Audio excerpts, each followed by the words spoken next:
ಇನ್ನು ಬೆಂಗಳೂರಿನಲ್ಲಿ ವಿಷ್ಣುವರ್ಧನ್ ಸ್ಮಾರಕ ತೆರವು ಹಿನ್ನೆಲೆಯಲ್ಲಿ ಮೈಸೂರಿನಲ್ಲಿರುವಂತಹ ವಿಷ್ಣು ಸ್ಮಾರಕವನ್ನ ನೋಡೋದಕ್ಕೆ ಫ್ಯಾನ್ಸ್ಗಳು ಮುಗಿಬಿಡ್ತಾ ಇದ್ದಾರೆ. ಒಬ್ಬೊಬ್ಬರಾಗೆ ಬರ್ತಾ ಇದ್ದಾರೆ. ಮೈಸೂರಿನ ಉದ್ಬೂರು ಗೇಟ್ ಬಳಿ ಇದೆ ವಿಷ್ಣು ಅವರ ಸ್ಮಾರಕ.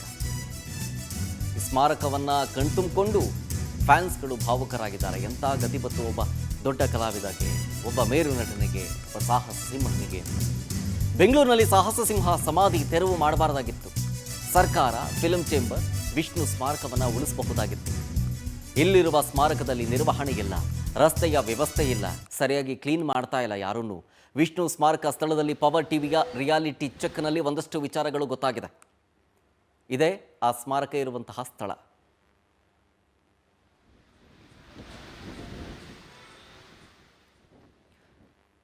ಇದು ಎಚ್ ಡಿ ಕೋಟೆ ರೋಡ್ ಹತ್ರ ಬರುತ್ತೆ. ಇದು ಉದುಬೂರು ಅಂತ ಹೇಳಿ. ಇಲ್ಲಿ ವಿಷ್ಣು ಅವರ ಸ್ಮಾರಕವನ್ನು ನಿರ್ಮಾಣ ಮಾಡಲಾಗಿತ್ತು.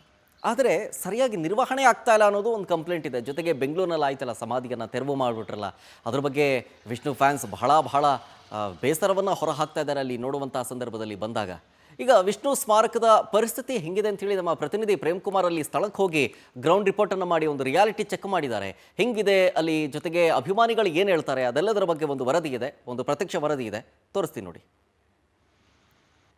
ಡಾಕ್ಟರ್ ವಿಷ್ಣುವರ್ಧನ್ ಅವರ ಸ್ಮಾರಕದ ಒಂದು ಭಾಗದಲ್ಲಿ ಹಳೆ ಕಾಲದ ಭಾವಚಿತ್ರಗಳನ್ನು ಹೋಲುವಂತಹ ಫೋಟೋಗಳನ್ನು ಒಂದು ರಾರಾಜಿಸ್ತಾ ಇತ್ತು. ಈಗ ಮತ್ತೊಂದು ಭಾಗದಲ್ಲಿ ಅವರು ನಟಿಸಿರುವಂತಹ, ಅಭಿನಯಿಸಿರುವಂತಹ ಒಂದು ಫಿಲಂಗಳ ಫೋಟೋಸ್ಗಳು ಕೂಡ ರಾಜಾರಿಸ್ತಾ ಇದೆ. ಅಂದರೆ ಒಂದು ಭಾಗದಲ್ಲಿ ಫೋಟೋಗಳು ರಾರಾಜಿಸ್ತಾ ಇದೆ, ಕೆಲವು ಭಾಗದಲ್ಲಿ ಅವರ ಮೊದಲು ಸಿನಿಮಾ ಅನುಭವಿಸಿದಂಥ ನಾಗಕನ್ಯೆ, ಕಳ್ಳಕುಳ್ಳ, ನಾಗರಾವು, ಮತ್ತು ಭೂತಯ್ಯನ ಮಗ ಅಯ್ಯು, ಅಣ್ಣ ಅತ್ತಿಗೆ, ಒಂದು ಕಾಲದ ರೂಪ, ಎರಡು ಗುಣ, ಮತ್ತು ಇನ್ನಿತರ ಹಲವು ಸಿನಿಮಾಗಳು ಕೂಡ ಸೂಪರ್ ಹಿಟ್ ಆಗಿತ್ತು. ಇದು ಅಂದರೆ ಆಗಿನ ಕಾಲಘಟ್ಟದಲ್ಲಿ ವಿಷ್ಣುವರ್ಧನ್ ಅವರು, ಅಂಬರೀಷ್ ಅವರು, ರಾಜ್ಕುಮಾರ್ ಅವರು ನಟಿಸಿದಂಥ ಸಂದರ್ಭದಲ್ಲಿ ಕೂಡ ಫಿಲಂ ಇಂಡಸ್ಟ್ರಿಗೆ ಒಂದು ಹೆಚ್ಚು ಕಳೆ ಬರ್ತಾ ಇತ್ತು.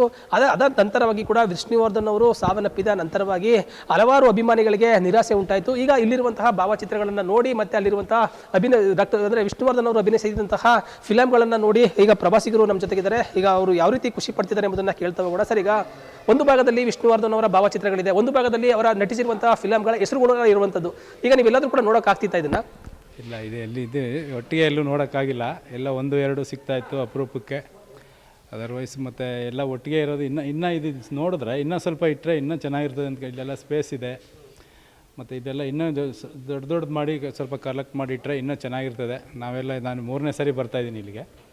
ಚೆನ್ನಾಗಿದೆ ಎಲ್ಲ. ಇಲ್ಲೆಲ್ಲ ಒಟ್ಟಿಗೆ ನೋಡೋಕ್ಕೆ ಸ್ವಲ್ಪ ನಮ್ಮದೆಲ್ಲ ಇದು ಕೆಲವು ಮಾಹಿತಿನೇ ಇಲ್ಲ ನಮಗೆ ಇಲ್ಲಿ. ಈಗಿನ ಕಾಲಘಟ್ಟದಲ್ಲಿ ಕೂಡ ಮಕ್ಕಳಿಗೆ ಈ ಥರ ಫೋಟೋಸ್ಗಳಾಗಿರ್ಬೋದು, ಹಳೆ ಕಾಲದ ಫೋಟೋಸ್ಗಳು, ಭಾವಚಿತ್ರಗಳ ಬಗ್ಗೆ ಮಾಹಿತಿ ಇರೋದಿಲ್ಲ. ಹಂಗಾಗಿ ಈ ಒಂದು ಇದರಲ್ಲಿ ಕೂಡ ಅಂದರೆ ಫ್ಲೆಕ್ಸ್ಗಳಾಗಿರ್ಬೋದು ಮತ್ತು ಫಿಲಮ್ಗಳ ಭಾವಚಿತ್ರಗಳನ್ನ ಹಾಕೊಂಡಿದ್ದಾರೆ. ಇದು ಮಕ್ಕಳಿಗೆ ಯಾವ ರೀತಿ ಅನುಕೂಲ ಆಗುತ್ತೆ ಸರ್?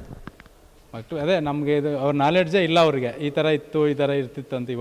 ಇವಾಗ ನೋಡಿದ್ರೆ ಎಲ್ಲ ಬರೀ ಡಿಜಿಟಲ್ ಅದು ಇದು ಇದೆ.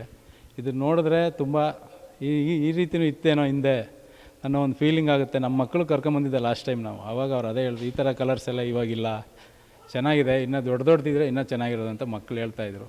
ಇನ್ನೂ ಸ್ವಲ್ಪ ಸಂಸ್ಕರಣ ಮಾಡಿಟ್ರೆ ಚೆನ್ನಾಗಿರ್ತದೆ ಅಂತ ಹೇಳಿ. ಸರ್, ಈಗ ಅಭಿವೃದ್ಧಿ ಅಂದರೆ ಮೈಸೂರಿನ ಹೊರವಲಯದಲ್ಲಿ ಈ ಕಲಾ ಒಂದು ಇದಿರುವಂಥದ್ದು, ಇದನ್ನು ಯಾವ ರೀತಿ ಅಭಿವೃದ್ಧಿ ಪಡಿಸಬೇಕು ಅಂತ ನಿಮ್ಮ ಅನಿಸಿಕೆ ಸರ್? ನಮ್ಮ ಪ್ರಕಾರ ಈಗ ಬೆಂಗಳೂರಲ್ಲಿ ಮಾಡಿರೋ ಥರ ಬೇರೆಯವ್ರದ್ದೆಲ್ಲ ಮಾಡಿದಾರಲ್ಲ, ಅದೇ ರೀತಿ ಇದನ್ನು ಮಾಡಿದ್ರೆ ಬೆಂಗಳೂರಲ್ಲೂ ಮಾಡ್ಬೋದಿತ್ತು, ಬಟ್ ಮಾಡಿಲ್ಲ. ಬೆಂಗಳೂರಲ್ಲಿ ಯಾರು ಪ್ರಾಪರ್ ಬೆಂಗಳೂರವರೇ ಅಲ್ಲಿ ಮಾಡಿರೋ ಸ್ಮಾರಕಗಳೆಲ್ಲ ಬೆಂಗಳೂರವ್ರದ್ದೇನಲ್ಲ, ಎಲ್ಲ ಹೊರಗಡೆಯಿಂದ ಬಂದವರೆ. ಇವರು ಹಾಗೇ ಮೈಸೂರಲ್ಲಿ ಮಾಡಿದರೆ ಸಂತೋಷ, ಬಟ್ ಬೆಂಗಳೂರಲ್ಲೂ ಮಾಡಬೇಕಿತ್ತು. ಬಟ್ ಇಲ್ಲಿ ಏನಂದರೆ ಇಲ್ಲಿ ಮಾಡಿರೋದನ್ನ ಇನ್ನೂ ಸಾಕಷ್ಟು ಇಂಪ್ರೂವ್ ಆದರೆ ಚೆನ್ನಾಗಿರ್ತದೆ ಅಂತ ನಮಗೆ. ಇಷ್ಟು ಕೂಡ 2ನೇ ಸುತ್ತಿನಲ್ಲಿರುವಂತಹ ಭಾವಚಿತ್ರಗಳನ್ನು ನೋಡಿ ಅಭಿಮಾನಿಗಳು ಕಣ್ತುಂಬಿಕೊಳ್ತಾ ಇದ್ದಾರೆ. ಅದನ್ನು ಕೂಡ ಸಾಕಷ್ಟು ಇನ್ನೂ ಕೂಡ ಇಂಪ್ರೂವ್ ಮಾಡಬೇಕು. ಅಭಿಮಾನಿ ಅಂದರೆ ವಿಷ್ಣುವರ್ಧನ್ ಅಂದರೆ ಬೆಂಗಳೂರಿನಲ್ಲಿದ್ದಂತಹ ಒಂದು ಸ್ಮಾರಕ ನೆಲಸಮವಾಗಿರುವಂಥದ್ದು. ಇನ್ನು ಮುಂದೆ ಆದರೂ ಕೂಡ ಮೈಸೂರಿನಲ್ಲಿರುವಂತಹ ಸ್ಮಾರಕವನ್ನು ಅಭಿವೃದ್ಧಿಪಡಿಸಬೇಕು. ಮತ್ತಷ್ಟು ಕೂಡ ಇಲ್ಲಿ ಭಾವಚಿತ್ರಗಳನ್ನು ಮಾಡಬೇಕು, ಮತ್ತಷ್ಟು ಕೂಡ ಅಭಿವೃದ್ಧಿಪಡಿಸಬೇಕು. ಈ ಹಿನ್ನೆಲೆಯಲ್ಲಿ ಜಿಲ್ಲಾಡಳಿತ ಮತ್ತು ಅವರ ಕುಟುಂಬಸ್ಥರು ಕೂಡ ಭಾರಿ ಜವಾಬ್ದಾರಿಯನ್ನು ವಹಿಸಿಕೊಳ್ಬೇಕು ಎಂಬುದು ಕೂಡ ಅಭಿಮಾನಿಗಳ ಮಾತಾಗಿರುವಂಥದ್ದು.